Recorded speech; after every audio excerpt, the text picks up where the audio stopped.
बिस्मिल्लाहिर्रहमानिर्रहीम। Dear student, अस्सलाम वालेकुम। आज का हमारा टॉपिक है पीएचपी एरेज। इसमें हम एरेज के बारे में पढ़ेंगे कि हम पीएचपी में एरे कैसे डिक्लेयर कर सकते हैं, कैसे इसको एक्सेस कर सकते हैं। इसमें हमारे पास जो है तीन टाइप्स है। इंडेक्स बल्कि बेसिक टाइप्स तो दो है, इंडेक्स्ड एरे है और एसोसिएटिव एरे है। और फिर जो है हमारे पास इन दोनों में एक होता है मल्टी डायमेंशनल एरेज। ठीक है, मतलब एक सिंगल डायमेंशनल एरे होती है कि जिसमें सिर्फ एक ही रो हो या ठीक है, और जब रो और कॉलम दोनों हो तो फिर वो हमारे पास मल्टी डायमेंशनल एरेज जो है वो होते हैं। तो वो इंडेक्स्ड एरे और एसोसिएटिव एरे दोनों में होती है। ठीक है, तो आइए देखते हैं।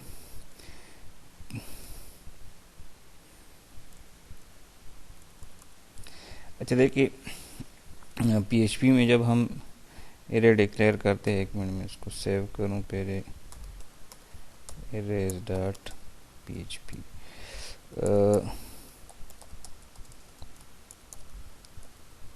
अच्छा, एरे जब हम डिक्लेयर करते हैं तो पहले जो है हम एरे का नाम लिखते हैं डॉलर साइन के साथ। ये भी आपके पास एक वेरिएबल ही है। ठीक है, डेटा टाइप्स में हमने पढ़े थे कि एरे भी एक डेटा टाइप है और वो वेरिएबल्स की डेटा टाइप होते हैं। ठीक है, तो इक्वल के बाद आप लिखेंगे एरे, और इसके बाद जो है आप जो है वैल्यूज़ देंगे कि जो वैल्यूज़ आप इसको देना चाहते हैं। ठीक है, सपोज 3, 5, 8, ये तीन वैल्यूज़ जो है वो मैंने दे दी। ठीक है, तो ये 3 जो है ये एरे ऑफ 0 पर आ जाएगा, ये 5 जो है एरे ऑफ 5 पर, एरे ऑफ 1 पे आ जाएगा, और ये जो 8 है तो ये एरे ऑफ 2 पर आ जाएगा। इसका इंडेक्स भी बाकी लैंग्वेज जिसके साथ 0 से स्टार्ट होता है। ठीक है, तो यहाँ पर सपोज मैं इसको डिस्प्ले करना चाहता हूँ और मैंने लिखा एरे ऑफ 0। फिर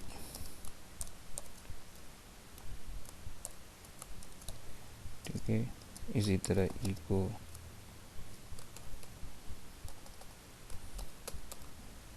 एरे ऑफ 1। ठीक है, फिर एक लाइन,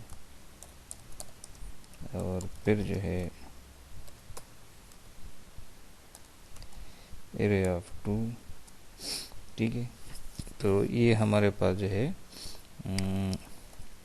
मुख्तलिफ उसके आउटपुट है। ठीक है, ये डिक्लेयर हो गया, फिर 0, 1 और 2 जो है वो आगे। ठीक है, इसको हम सेव करते हैं और फिर जो है रन करते हैं। यहाँ पर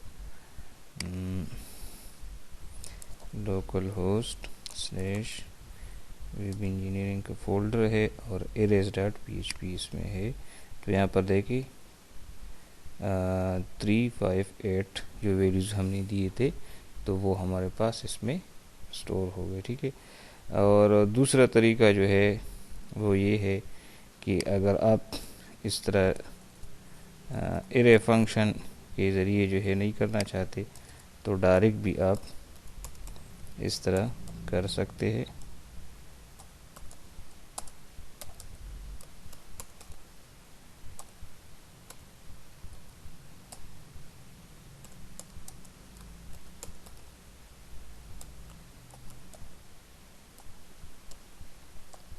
तो दोनों का एक ही मकसद है, एक ही आउटपुट जो है वो दोनों का होगा। अगर इसको मैं रिफ़्रेश करूँ तो वही आउटपुट मेरे पास होगा। तो ये दो तरीक़ों से हम कर सकते हैं। ठीक है, और दूसरी बात ये है कि सपोज़ आपने इस तरीके से डिक्लेयर कर दिया या इस तरीके से डिक्लेयर कर दिया, तो आप इस तरह भी कर सकते हैं। सपोज़ अगर 0, 1, 2 है और आपको फिर 5 पे वैल्यू चाहिए, इंडेक्स 5 पर, तो इस तरह भी आप कर सकते हैं। सपोज़ यहाँ पर मैंने 10 वैल्यू, मतलब बीच में आप स्किप भी कर सकते हैं। ठीक है, तो यहाँ पर जो है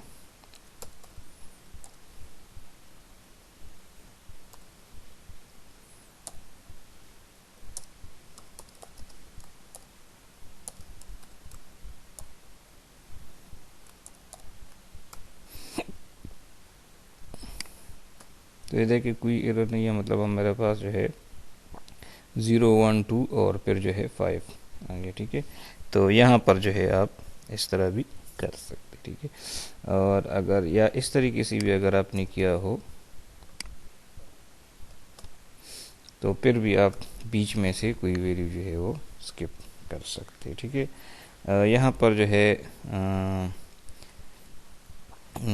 इसको हम जिस तरह हमने अलग अलग डिस्प्ले कर दिया, तो हम इसको लूप के ज़रिए भी डिस्प्ले कर सकते हैं, फॉर लूप के ज़रिए भी डिस्प्ले कर सकते हैं, ठीक है। इंडेक्स्ड एरे है तो हम इसको फॉर लूप के ज़रिए कर सकते हैं। सपोज ये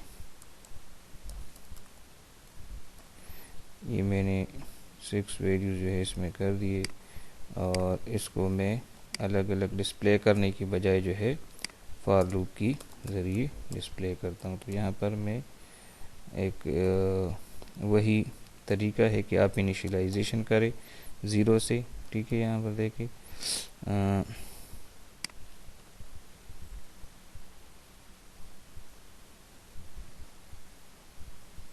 अच्छा 0 से इनिशियलाइजेशन हो गया, फिर कंडीशन हो गया। तो कंडीशन जो है अब इसमें देखिए एक होता है कि आप जो है एरे का लेंथ जो है इसको आप दे दें, लेकिन चलिए यहाँ पर क्या है 6 एलिमेंट्स है तो मैंने ठीक है उसका लेंथ जो है वो डायरेक्ट दे दिया, और फिर जो है i प्लस प्लस, ठीक है। तो बिल्कुल उसी तरह होता है जिस तरह आपके पास जो है फॉर लूप जो है वो होता है, तो उसी तरह जो है हमने इसको डिक्लेयर कर दिया। तो जितनी भी वैल्यूज़ है, तो देखिए अच्छा सॉरी यहाँ पर हमसे ये मैंने चेंज नहीं किया, यहाँ पर आई होना चाहिए जो काउंटर वेरिएबल हमने डिक्लेयर कर दिया था, ठीक है। तो देखिए जितनी भी वैल्यूज़ जो है वो डिक्लेयर हो गए थे, ठीक है, डिक्लेरेशन के दौरान इनिशियलाइज हो गए थे, तो वो सारे जो है इसमें हमारे पास जो है वो सारी वैल्यूज़ इसमें आ गई, ठीक है।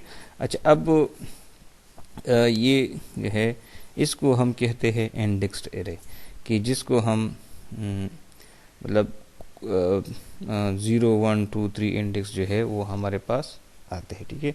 जिस तरह हमने डेटा स्ट्रक्चर में पढ़ा था कि एरे को हम इंडेक्स के ज़रिए जो है वो एक्सेस कर सकते हैं। जैसे यहाँ पर हमने ये देखिए ये इंडेक्स जो है उसको दिया था, या हमने इस तरह एरे ऑफ 0 1 2 इस तरह हमने जो है वो इसके ज़रिए हमने एक्सेस कर दिया था।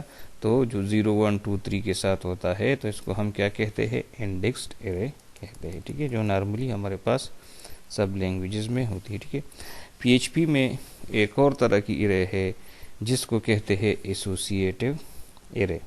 एसोसिएटिव एरे इस तरह होती है कि उस हम कहते हैं इसमें कि अच्छा हाँ, इसको एक और है जो भी एरे हो तो इसको आप जो है क्या कर सकते हैं कि उसके ज़रिए भी वेरिएबल अंडरस्कोर डम के ज़रिए भी जो है आप एक्सेस कर सकते हैं, ठीक है। तो यहाँ पर देखिए, तो ये देखिए इसने एरे तो ये उसका लेंथ है, और फिर 0 इंडेक्स पर इंटीजर है और उसकी वैल्यू 3 है, 1 इंडेक्स पर भी इंटीजर है और उसकी वैल्यू 5 है, 2 इंडेक्स पर इंटीजर है और उसकी वैल्यू 8 है, एंड सो ऑन, ठीक है। और अच्छा देखिए हमारे पास इसमें एक और भी है कि सपोज आप ने यहाँ पर फ्लोट दे दिया, ठीक है, यहाँ पर भी चले फ्लोट वैल्यू दे दी कोई, ठीक है। तो इस तरह भी हो सकता है कि ज़रूरी नहीं है कि सारे इंटीजर हो, बल्कि कोई वैल्यू जो है वो फ्लोट हो और कोई जो है वो इंटीजर हो, ठीक है। तो यहाँ पर देखिए ये फ्लोट और बाकी सारे जो है वो इंटीजर है, ठीक है। और इवन इस तरह भी आप कर सकते हैं कि ज़रूरी नहीं है कि सारे फ्लोट हो, आप बीच में से स्ट्रिंग भी वैल्यू जो है वो दे सकते हैं। तो यहाँ पर देखिए लास्ट वन जो है वो स्ट्रिंग है हमारे पास। तो इसमें ये जो होता है कि जो वैल्यू होती है तो ज़रूरी नहीं है कि वो सारी जो है एक ही डेटा टाइप की हो, मुख्तलिफ डेटा टाइप की हो सकती है, ठीक है। अच्छा, इसमें जो फॉर लूप हमने यूज़ किया है, तो यहाँ पर हमने जो उसका लेंथ हमने दिया था 60 के, तो वही वैल्यू हमने दे दी है। लेकिन इसकी बजाय आप जो है इसके लिए एक और फंक्शन है कि एरे का लेंथ मालूम करने के लिए आप काउंट फंक्शन और फिर जो है एरे दे दे। तो इस तरह भी आप फॉर लूप में ये भी यूज़ कर सकते हैं कि ये जो है इससे जो है काउंट और फिर एरे का नाम लिखी, तो एरे में जितनी वैल्यूज़ है तो वो आपको रिटर्न हो जाएगा। तो मतलब वो कंडीशन में इस तरह आप इसको कर सकते, ठीक है। तो अगर हम देखें तो आउटपुट पर कोई असर नहीं पड़ा। अगर सपोज़ इसमें से हम 2-3 वैल्यू जो है वो और ज़्यादा करें, ठीक है, तो फिर भी जो है ये लूप सही चलेगा। तो वैल्यूज़ की चेंज करने से जो है हमारे पास, ठीक है, यहाँ पर देखिए तो इसके साथ ये सारी वैल्यू जो है वो आ गए। तो अब जितना लेंथ जो है वो ज़्यादा होगा तो उतना जो है मतलब लूप ज़्यादा चलेगा, ठीक है। तो ये हमारे पास था इंडेक्स्ड एरे। अब हम चलते हैं एसोसिएटिव एरे की तरफ की। एसोसिएटिव एरे जो है वो हमारे पास क्या होती है, ठीक है। सपोज़ हमारे पास एक स्टूडेंट है और उसके जो है 3 किस्म के मार्क्स हैं, मिड, फाइनल और असाइनमेंट के मार्क्स, ठीक है। और हम यही चाहते हैं कि एक स्टूडेंट के लिए हम एक एरे बना दें और तीनों जो है वो हम इसको जो मार्क्स है तो वो हम डिस्प्ले करें, ठीक है। इसलिए इसको मैं या एक और नया फाइल बनाता हूँ और इसको मैंने एसोसिएटिव एरे डॉट PHP के साथ सेव कर दिया। अच्छा, यहाँ पर तो एक तो ये है कि आप कोई भी, सपोज़ मैंने इसको std नाम जो है, अच्छा चलिए मैं थोड़ा सा आपको कंसेप्ट जो है वो देता हूँ यहाँ पर।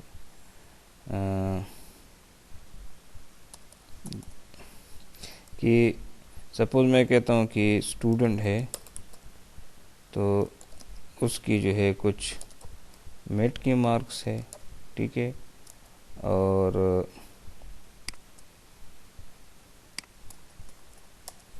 कुछ असाइनमेंट के है और कुछ जो है वो फाइनल की मार्क्स है। ये 3 किस्म की मार्क्स है, ठीक है।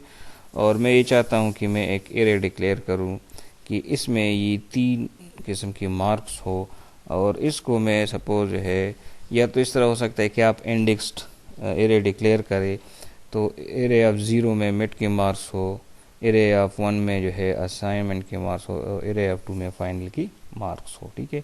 इस तरह भी हो सकता है, लेकिन हम ये नहीं चाहते। हम कहते हैं कि इसको हम कॉलम के नाम ही दे दें, यही नाम ही दे दें, मिड, असाइनमेंट और फाइनल, ठीक है।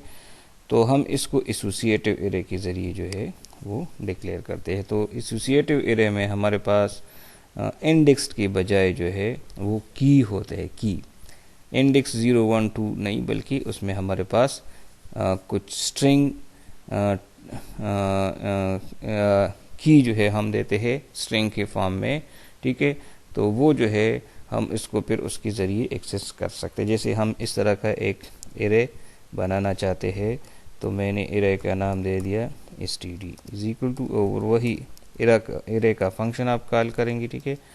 और यहाँ पर जो है आप पहले तो सपोज़ अगर मैं इंडेक्स एरे के ज़रिए सपोज़ 18 मार्क्स मिड के है, 9 फाइनल के है और 50 जो है वो फाइनल के है और 9 जो है वो असाइनमेंट के है, ये तीनों मार्क्स आ गया। तो यहाँ पर 0 पे 18, 1 पे 19 और 2 पे जो है वो 50 है।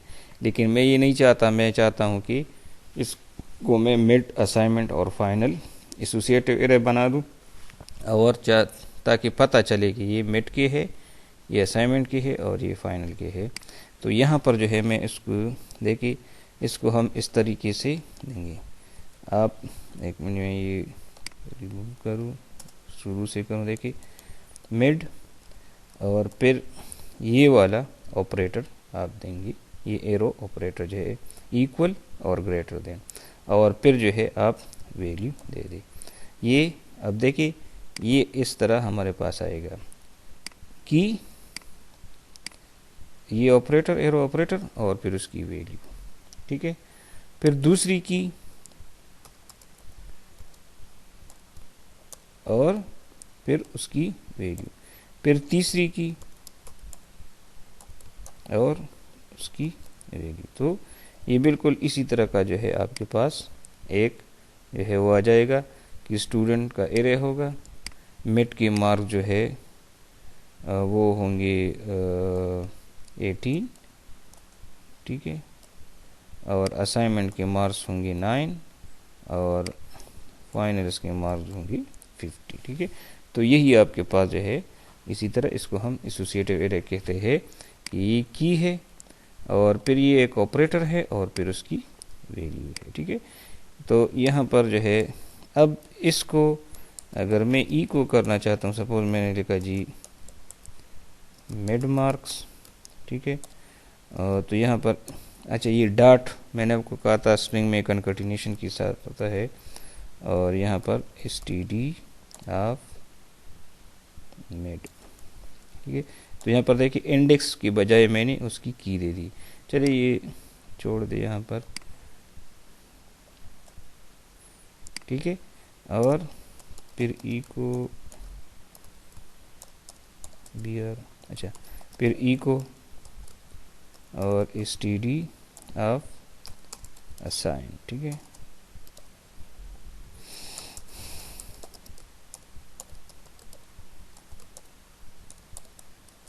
और फिर ई को std ऑफ फाइनल, ठीक है।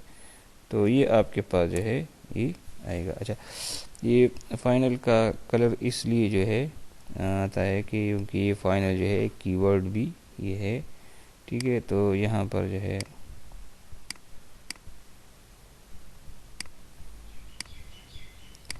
अच्छा इसको भी हम सेव करते हैं, ठीक है। और अब जो है इसका हम आउटपुट देखते हैं, तो यहाँ पर ये एसोसिएटिव एरे के साथ है, तो इसको मैं कहता हूँ। तो अच्छा यहाँ पर चूंकि वो कहते हैं कि फाइनल जो है वो एक कीवर्ड है, तो इसलिए हम इसको यूज़ नहीं कर सकते एज अ की। तो यहाँ पर जो है हम इसको इस तरह करते हैं कि एक और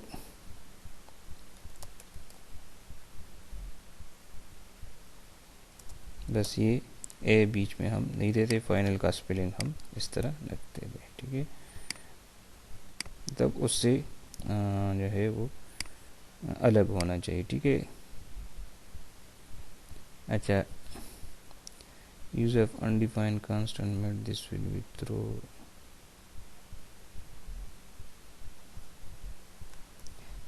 अच्छा तो इसमें असल में ये है कि हाँ ये जो है ये सॉरी इस तरह जो है ये हम स्ट्रिंग के फॉर्म में देंगे, तो स्ट्रिंग जो है वो हमारे पास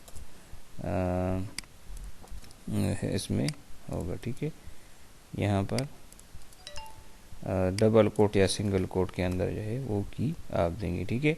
और इसी तरह जब आप इसको कॉल भी करते हैं तो वो भी आप डबल कोट या सिंगल कोट के अंदर जो है वो आप दे सकते, ठीक है। तो इसी तरह जो है तो देखिए अच्छा ये तो जो हमने यहाँ पर ये दिया था, तो ये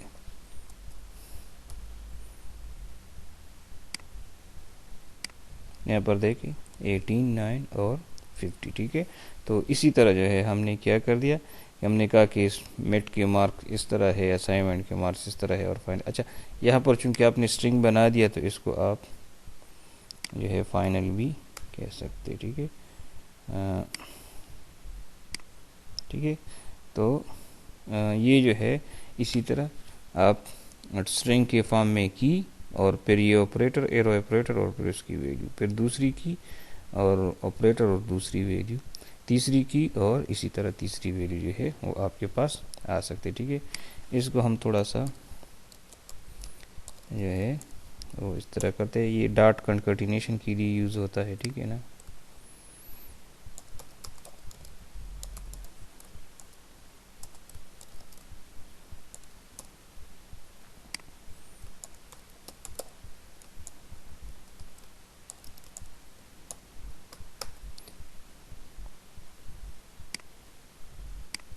तो ये देखिए ये जो है इस तरह उसका आउटपुट जो है वो आ गया, मिड असाइनमेंट और फाइनल। तो इसको हम एसोसिएटिव कहते हैं कि जिसको हम इंडेक्स की बजाय जो है की के ज़रिए जो है वो एक्सेस कर सकते हैं इसको हम, और की के ज़रिए हम वैल्यू जो है वो दे सकते हैं। ठीक है, अच्छा इसी तरह जो है हम हमारे पास यहाँ पर जो है ये आगे इसको हम जो है अच्छा अब ये यूज़र डिफाइन नेम्स है, ये जो की है तो ये यूज़र डिफाइन नेम्स है। तो इसको जिस तरह मतलब पहले से जो इंडेक्स है तो पहले से डिफाइन होता है कि 0 1 2 एंड सो ऑन जो है उस तरह होता है। ठीक है, लेकिन इसको फिर हम फॉर लूप के ज़रिए ठीक है काउंटर वेरिएबल हम यूज़ करके उसको हम जो है एक्सेस कर सकते हैं। लेकिन यहाँ पर जो है एक मसला है कि हम इसको फॉर लूप के ज़रिए नहीं कर सकते, क्योंकि इसमें तो न्यूमेरिकल वैल्यू नहीं है बल्कि एक स्ट्रिंग फॉर्म में यूज़र डिफाइन कीज़ जो है वो है। ठीक है, इसको हम कैसे एक्सेस कर सकते हैं कि सपोज़ यहाँ पर तो हमने एक एक आउटपुट दे दिया। ठीक है, इसको हम जो है वो जो है एक और लूप है फॉर ईच लूप, तो इसके ज़रिए हम एक्सेस कर सकते हैं। ठीक है, लेकिन चलिए इस तरह करते हैं कि फॉर ईच लूप को हम जो लूप्स का सेक्शन है तो वहीं पर हम इसको फिर जो है यूज़ कर सकते हैं। फॉर लूप तो आपने पहले से पढ़ा होगा, फॉर ईच लूप शायद आपने नहीं पढ़ा हो। ठीक है, क्योंकि फॉर ईच लूप जो है C# और PHP इसमें यूज़ होता है। ठीक है, शायद बाकी लैंग्वेजेस में भी यूज़ होता हो, लेकिन ये दो लैंग्वेजेस में मैंने पढ़ा है। ठीक है, तो इसको हम फिर फॉर ईच लूप जो है वो हम उसमें कर सकते हैं। ठीक है, या चलिए इस तरह करते हैं फॉर ईच। ठीक है, यहाँ पर देखिए मैंने टैब का बटन प्रेस कर दिया तो मुझे बता दिया कि वेरिएबल जो कि ये एरे का वेरिएबल का नाम है। ठीक है, तो मैं लिखूँगा std। ठीक है, अच्छा एज ये चले मैं हटा देता हूँ, और एज वैल्यू तो ये वैल्यू भी आप दे सकते हैं, वी भी दे सकते हैं, मार्क्स भी दे सकते हैं, मतलब आप ये यूज़र डिफाइन है। ठीक है ना, ठीक है, और यहाँ पर इसके साथ आप क्या कर सकते हैं, तो यहाँ पर आप लिखिए इको और वैल्यू।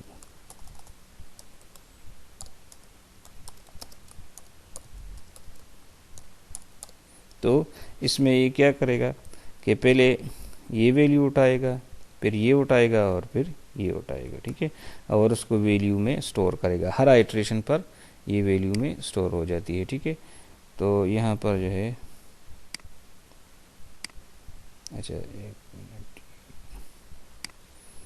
एक तो ये BR से बहुत तंग आ गए हैं,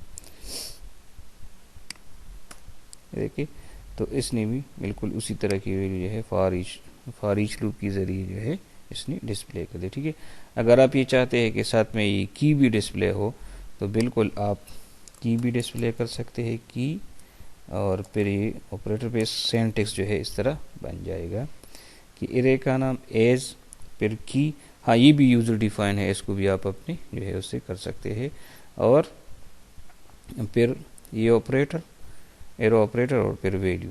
तो अब इससे जो है हर आइट्रेशन पर पहले क्या होता था कि अगर आपने ये सिंटैक्स यूज़ किया है, ये वाला जो पहले हमने यूज़ किया था, तो सिर्फ हमारे पास सिर्फ ये वैल्यूज़ जो है रिट्रीव हो रहे थे।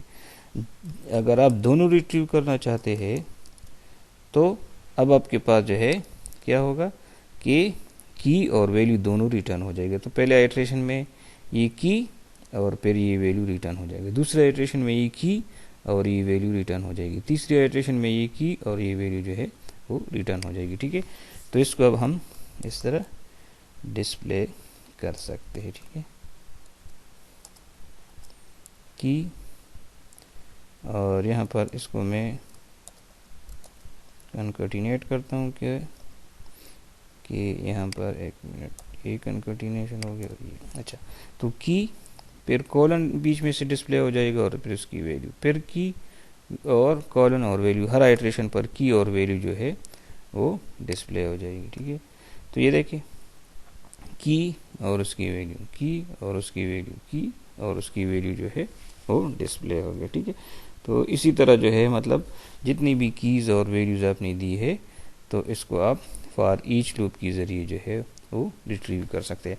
अगर आप सिर्फ की जो है वो रिट्रीव करना चाहते हैं तो वो रिट्रीव नहीं हो सकते, ठीक है। दोनों फिर रिट्रीव हो जाएंगे, सिर्फ वैल्यूज़ रिट्रीव हो सकते हैं लेकिन सिर्फ कीज़ जो है वो रिट्रीव नहीं हो सकते।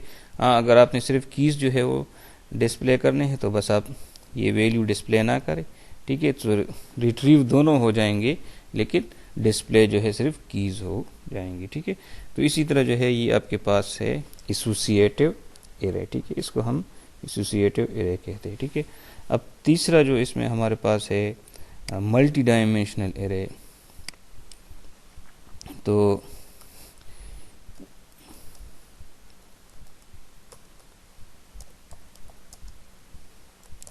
अच्छा, तो इसमें हमारे पास अब एक मिनट में आपको समझाता हूँ कि मल्टी डायमेंशनल एरे जो है वो क्या होता है। सपोज़ हम इस तरह करना चाहते हैं कि हम ये चाहते हैं कि हमारे पास उसमें रोज़ और कॉलम हो, ठीक है।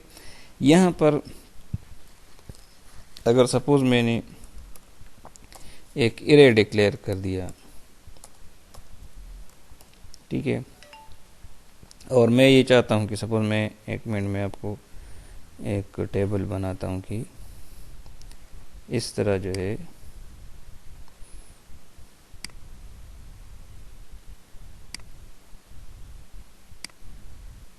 सपोज़ ये टेबल है,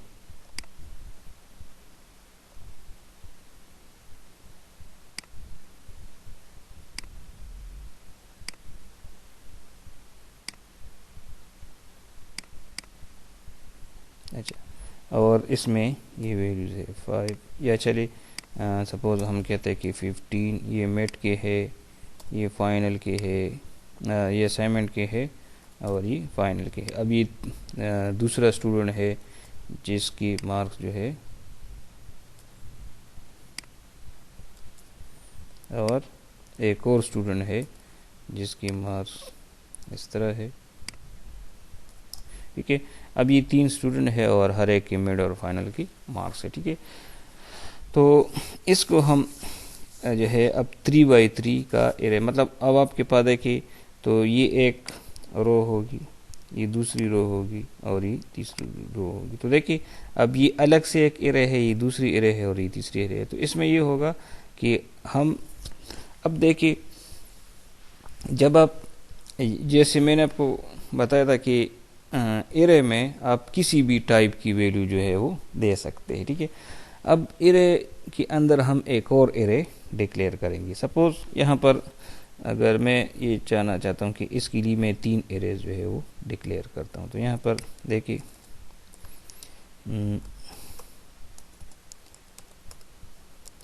एरे, अब इसमें से चलिए मैं 14, 8 और 40 ये आ गया।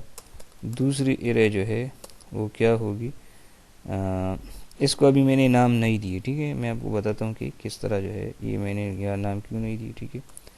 13, 9 और 38, ठीक है। और एरे ये दोनों वैल्यूज़ जो मैंने पहले दिए थे अलग अलग हो सकते हैं, ठीक है। 18, 9 और 60, ठीक है।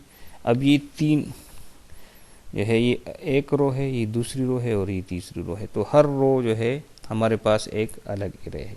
तो अब क्या करें, अब ये अच्छा ये है ठीक है। अब ये मेरे पास यहाँ पर आ गई कामा। अब ये दूसरी एरे,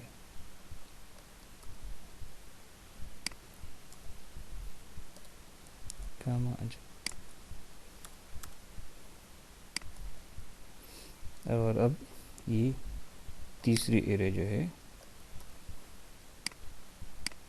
तो अब जो है हर एक एरे के साथ, मतलब ये जो आउटर एरे है तो इसकी एक वैल्यू, ये दूसरी वैल्यू और ये तीसरी वैल्यू जो है वो आपके पास आ गई। तो अब इसमें क्या होगा कि एरे के अंदर हम एरे डिक्लेयर करेंगे। तो अब ये एक 3x3 एरे जो है आ सकते, ज़रूरी नहीं है कि दोनों डायमेंशन सेम हो, मतलब 3x4 भी हम डिक्लेयर कर सकते हैं, ठीक है। तो सपोज जो है हमारे पास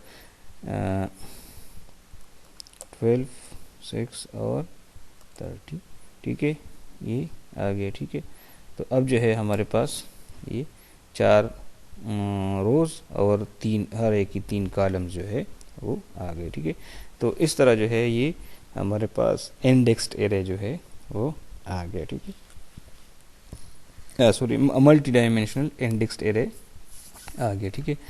अब हम इसको जो है वो कैसे कर सकते हैं, तो देखिए अगर फर्स्ट स्टूडेंट का डेटा मैं डिस्प्ले करना चाहता हूँ तो मैं क्या लिखूँगा, इको, ठीक है, और लिखूँगा अच्छा एरे ऑफ फर्स्ट रो है तो 0 से स्टार्ट होता है तो ये रो, और फिर उसका फर्स्ट कॉलम तो 0 कॉलम आ गया, ठीक है।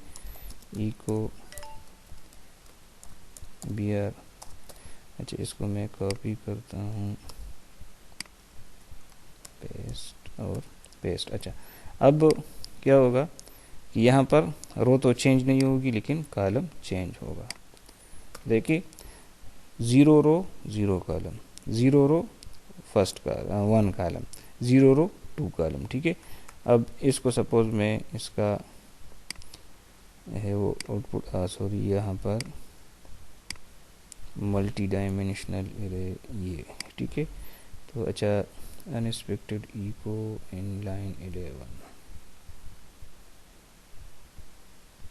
अच्छा यहाँ पर हमने जो एरे डिक्लेयर किया था तो सेमीकोलन नहीं दिया था।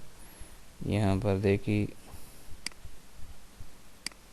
तो देखिए उसकी जो 3 वैल्यूज़ है तो वो आ गई, ठीक है। सपोज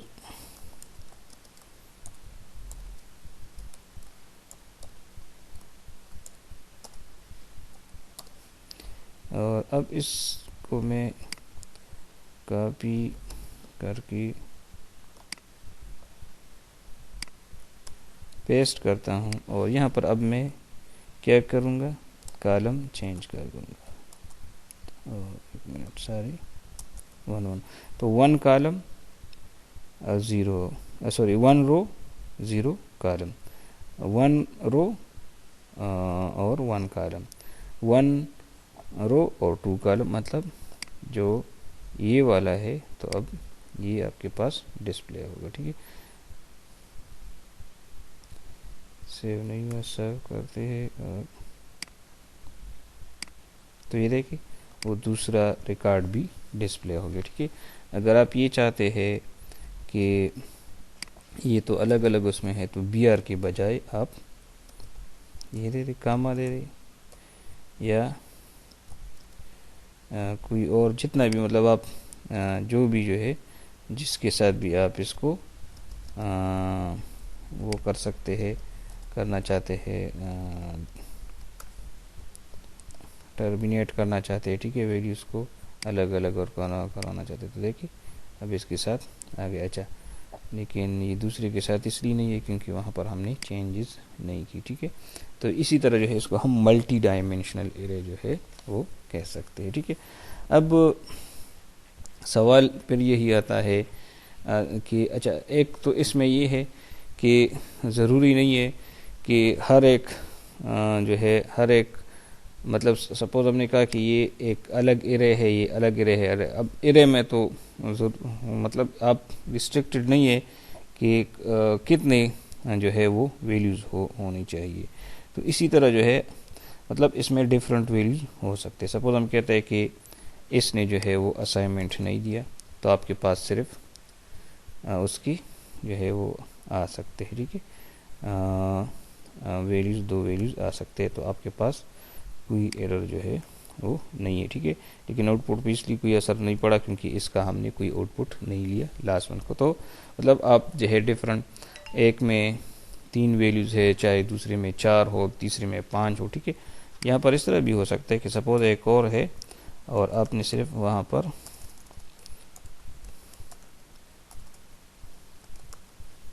ठीक है आपने क्या किया कि सिर्फ जो है एक स्ट्रिंग दे दिया। तो इस तरह भी हो सकता है कि आप इसको जो है आपने क्या किया कि एक अलग जो है यहाँ पर 4 पूरे रोज है और ये पूरे एरेज है और ये सिर्फ एक वैल्यू है, ठीक है।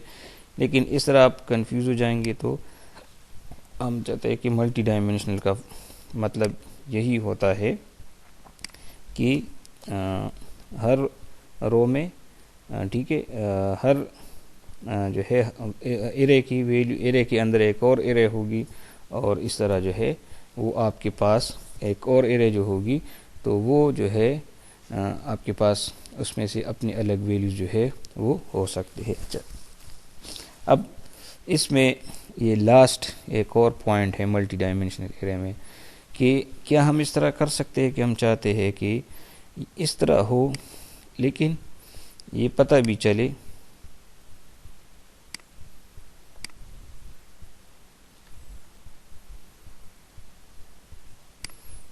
कि ये मिड के मार्क्स है, ये असाइनमेंट के है और ये फाइनल के है।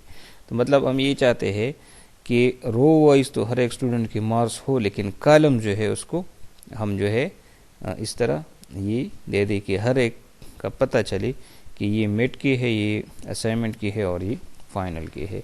तो ये हम किस तरह करते थे कि हम जो है इसको वो करते थे एसोसिएटिव एरे बना सकते थे। तो बिल्कुल आप इस तरह भी कर सकते हैं कि आप यहाँ पर दे दे मिड,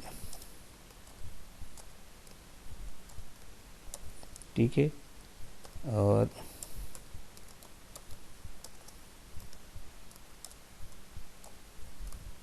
असाइनमेंट और फिर जो है यहाँ पर फाइनल, ठीक है।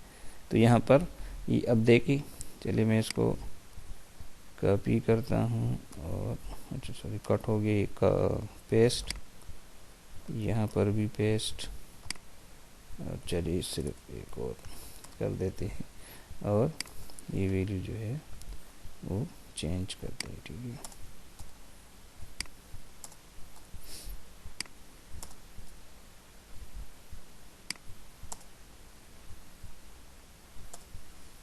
ठीक है, तो अब आपके पास जो है यहाँ पर इसको हम अब इस तरह करेंगे कि 0 तो इंडेक्स है लेकिन जो रो का जो इंडेक्स है तो वो तो 0 1 2 ही होगा और जो कॉलम का इंडेक्स है तो यहाँ पर हम क्या देंगे मिड, ठीक है, और यहाँ पर असाइनमेंट और यहाँ पर फाइनल, ठीक है। इसी तरह यहाँ पर 1 कॉलम है तो यहाँ पर मिड,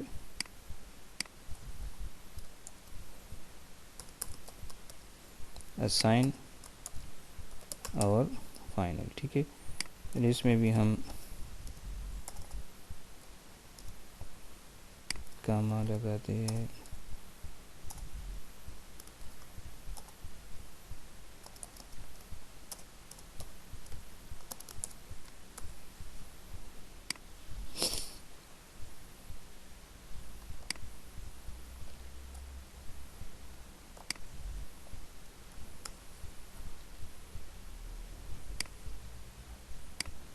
तो ये देखिए ये हमारे पास जो है उसकी वैल्यूज आ गई, ठीक है।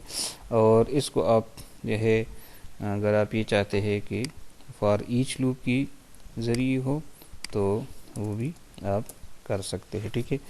मतलब फॉर ईच लूप के ज़रिए आप इस तरह कर सकते हैं कि अच्छा पहले आप जो एक्सटर्नल एरे है तो वो हमारे पास इंडेक्स्ड एरे है, तो पहले आप क्या करेंगे, या आप इस तरह करें कि मतलब सपोज आप लिखिए फॉर ईच, और यहाँ पर एरे का नाम क्या है, अब आप इसको इंडेक्स भी देंगे कि 0 एरे, ठीक है। और यहाँ पर आप दे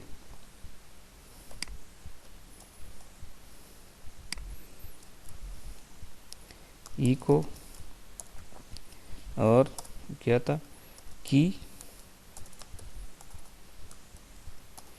और एक कॉलन देते हैं, और फिर जो है वी, ठीक है। तो ये आपके पास आएगा, तो ये सिर्फ फर्स्ट रो आएगी। यहाँ पर देखिए, अच्छा एक मिनट, यहाँ पर इसके साथ हम BRB कंकैटिनेट करते हैं, ठीक है। नहीं BR नहीं, यानी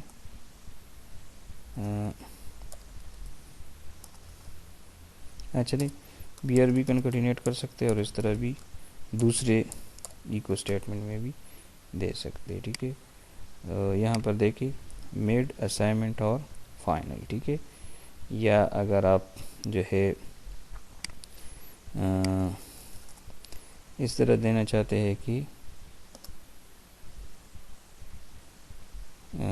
ठीक है, मतलब एक जिस तरह भी आप देना चाहते हैं, सपोज यहाँ पर इसको हम ऐसे ही छोड़ देते हैं, ठीक है। लेकिन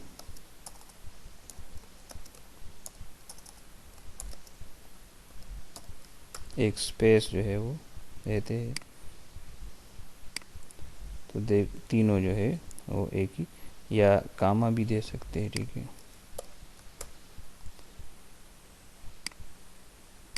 तो देखिए मेड, असाइनमेंट और फाइनल, लेकिन ये हमने क्या किया, एरे ऑफ 0 के लिए कर दिया, तो यही हम एरे ऑफ 1 और 2 के लिए कर सकते हैं। तो इसलिए हम इसके लिए एक फॉर लूप लगाते हैं, और फॉर लूप में हम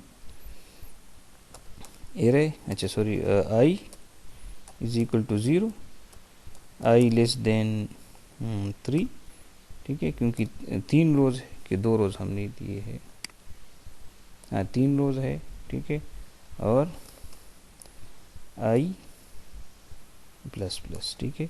और यहाँ पर जो है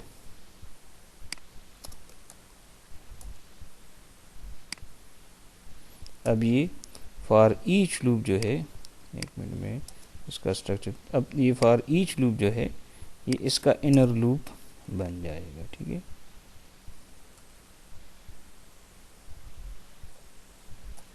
और यहाँ पर इसको हम बंद कर देते, देखिए फॉर लूप इसमें, अच्छा इसमें अब मैं क्या दूंगा, आई, ये 0 हटा के, तो इसका मतलब ये होगा, अच्छा यहाँ पर सेमीकोलन कि पहले 0 एरे, फिर 1 एरे, और फिर 2 एरे, अच्छा, और हर आइट्रेशन के बाद जो है, हर रो के बाद जो है एक BR जो है वो होना चाहिए, ठीक है।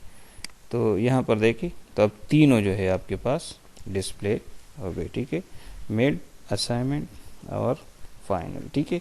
मतलब इसको आप जो है टेबल के ज़रिए भी डिस्प्ले कर सकते हैं, ठीक है। लेकिन यही, अच्छा यहाँ पर ये जो स्ट्रक्चर है ना एरे का, कि रो और कॉलम, रो और कॉलम, तो रो आपके पास इंडेक्स है, और कॉलम जो है वो आपके पास जो है क्या है, की है, ठीक है, कि इंडेक्स्ड एरे है रो वाइज, और फिर हर कॉलम वाइज जो है वो एसोसिएटिव एरे है। तो यही स्ट्रक्चर जो है हमारे पास, ये जो स्ट्रक्चर आता है, तो ये स्ट्रक्चर आपके पास जब हम, ठीक है, यहाँ पर देखिए ये स्ट्रक्चर इसी तरह का टेबल ये डिस्प्ले होता है, अच्छा ये रिट्रीव होता है जब हम डेटाबेस के टेबल से डेटा रिट्रीव करते हैं, तो वो इसी तरह की शक्ल में जो है वो रिट्रीव होती है। तो इसको आप फिर जो है इस तरह जो है, मतलब इस तरह की शक्ल में, और इस तरह जो है आप हर एक रो को अलग अलग है वो रिट्रीव करके आप क्या करते हैं, हर एक रो को अलग अलग रिट्रीव करके इसको फिर आप जो है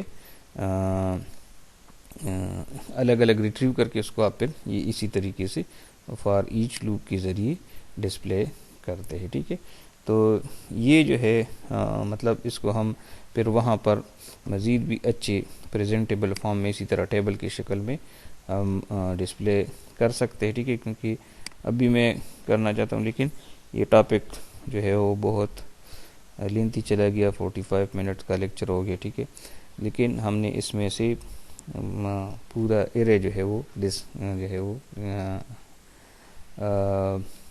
ठीक है कवर कर लिया। ठीक है, एरे है और फिर जो है एसोसिएटिव एरे और फिर मल्टी डायमेंशनल एरे जो है, ये तीनों टॉपिक हमने इसमें से कवर कर लिए। ठीक है, उम्मीद है कि ये आपको समझ आ गया होगा। अगर कोई मुश्किल है, कोई क्वेश्चन है, तो आप वीडियो के कमेंट और या जो है व्हाट्सएप ग्रुप के ज़रिए कर सकते हैं। ठीक है, अल्लाह हाफिज़।